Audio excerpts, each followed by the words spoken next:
அதானி முதலமைச்சரை பற்றி மட்டும் பேசும் ராமதாஸ் அவர்கள் பிரதமர் மோடியை பற்றி பேசலைன்னு வைகோ கேட்டிருக்காங்க. அதுக்கான பதில். அன்புமணி ராமதாஸ் அவர்கள் விழுப்புரத்தில் பாதிக்கப்பட்ட மக்களை சந்தித்த போது இது குறித்து உங்களை போன்றவர்கள் கேள்வி கேட்டார். அதானியை பார்த்து நாங்கள் கேள்வி கேட்கவில்லை என்று கேட்டதற்கு, அதானி என்ன எங்களுக்கு மாமனா மச்சானா, ஏன் நாங்கள் அதை கேட்க மாட்டோம்? அவர் மீது எந்த விசாரணையாக இருந்தாலும், சிபிஐ விசாரணையாக இருந்தாலும் அல்லது பிசிபி பார்லிமெண்ட் ஸ்டாண்டிங் கமிட்டி விசாரணையாக இருந்தாலும், எந்த விசாரணையாக இருந்தாலும் நடத்த வேண்டும் என்பதை சொல்லியிருக்கிறார். தமிழகத்தில் இருக்கக்கூடிய மக்கள் சார்ந்த பிரச்சனைகளை முன்வைக்கின்ற பொழுது இந்த பிரச்சனையினுடைய வேகத்தை அதை நீர்த்து போக செய்யக்கூடிய வகையில் மத்திய அரசையும் சேர்த்து சொல்லக்கூடியதாக இருக்கிறது. நாங்கள் இது தொடர்பாக ஒரு வழக்கையும் தாக்கல் செய்வதற்கான நடவடிக்கைகளை மேற்கொண்டிருக்கிறோம். இந்த அதானி சந்திப்பு, அமெரிக்கா ஒப்பந்தம் தொடர்பாக அதில் சிபிஐ விசாரணையை நாங்கள் கேட்கிறோம். அந்த விசாரணையில் அமெரிக்கா நீதிமன்றத்தில் தாக்கல் செய்யப்பட்டிருக்க குற்றப்பத்திரிகைகள் இந்தியன் கவர்மெண்ட் அபிஷியல்ஸ் என்றுதான் சொல்லியிருக்கிறார். எனவே மத்திய அரசாக இருந்தாலும், மாநில அரசாக இருந்தாலும், அதானியாக இருந்தாலும், தமிழக முதலமைச்சர் ஸ்டாலினாக இருந்தாலும் அல்லது தமிழக முதலமைச்சர் ஸ்டாலின் அவர்கள் பெயரில் யார் இந்த ஊழல் நடவடிக்கையில் ஈடுபட்டிருந்தாலும் அவர்கள் அத்தனை பேர் மீதும் நடவடிக்கை எடுக்க வேண்டும் என்பதுதான் எங்களுடைய வேண்டுகோள். ஆனால் திராவிட முன்னேற்ற கழகத்தில் இருக்கக்கூடிய மரியாதைக்குரிய வைகோ அவர்கள் ஒரு மூத்த தலைவர், ஒரு நாடாளுமன்றவாதியாக இருந்தவர்.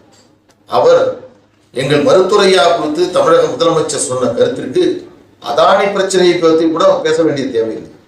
மக்கள் பிரச்சனைக்காக ஒரு எதிர்கட்சிகள் கேள்வி எழுப்புகின்ற போது அதற்கு உரிய பதிலை தமிழக முதலமைச்சர் அதை பதிலளிக்க வேண்டியது அவருடைய கடமை என்று அவர் சொல்லியிருக்க வேண்டும். ஒருவேளை அவர் சொல்லியிருந்தால் அவருடைய மதிப்பு உயர்ந்திருக்கும். ஆனால் வைகோ அவர்கள் திமுகவில் இருக்கக்கூடிய மற்ற கூட்டணி கட்சி தலைவர்களை போன்று நானும் ஒருவர் தான் என்ற நிலையில் அவர் பேசியிருப்பது என்பது உள்ளபடியே வருத்தம் அளிக்கிறது.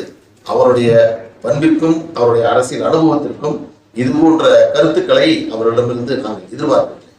கூட்டணியில் இருக்கிறோம் என்பதற்காகவே ஒரு மக்கள் பிரச்சனையை, இது போன்ற பிரச்சனைகளில் நடுநிலையோடு செயல்பட வேண்டும். அப்படி நடுநிலையோடு செயல்படக்கூடிய ஒரு தலைவர் தான் மருத்துவர் ஐயா அவர்கள் என்பதற்கு ஒரு சிறந்த உதாரணம் உங்களுக்கு சொல்கிறேன். கலைஞர் அவர்கள் ஆட்சி முடிந்து மீண்டும் ஜெயலலிதா அவர்கள் ஆட்சி பொறுப்பேற்ற பிறகு அவரை கைது செய்து சென்னை மத்திய சிறையிலே அடைத்த போது ஜெயலலிதாவுடைய கூட்டணியில் இருந்தோம் நாங்கள். ஆனால் ஒரு மூத்த தலைவரை கைது செய்து நள்ளிரவில் அவரை கைது செய்து சிறையில் அடைப்பதை கண்டித்து கலைஞர் அவர்களை முதலாக அந்த மத்திய சிறைச்சாலைக்கு சென்று அவருக்கு ஆறுதல் தெரிவித்தவர் மருத்துவர் ஐயா அவர்கள். இன்றைக்கு மருத்துவர் ஐயா மீது இப்படி ஒரு விமர்சனம் தெரிவிக்கின்ற பொழுது திமுகவில் இருக்கக்கூடிய கூட்டணி தலைவர்கள் இது குறித்து கேள்வி எழுப்பியிருக்க வேண்டும். ஆனால் அவருடைய கூட்டணி என்ற காரணத்தின் காரணமாக அவர்கள் வாய்மூடி மௌனியாக இருக்கிறார்கள். அதற்காக நாங்கள் அமைதி காக்க முடியாது. இந்த பிரச்சனையை மக்கள் மன்றத்திற்கு கொண்டு செல்வோம். அதானி தமிழக முதலமைச்சர் சந்திப்பில் ஏற்படப்பட்ட அதில் பின்னணியில் இருக்கக்கூடிய ஊழல் குறித்து பெரும் விசாரணை தமிழகத்தில் நடத்தப்படும். இது வரக்கூடிய தேர்தலில் பெரும் எதிரொலியை ஏற்படுத்தும்.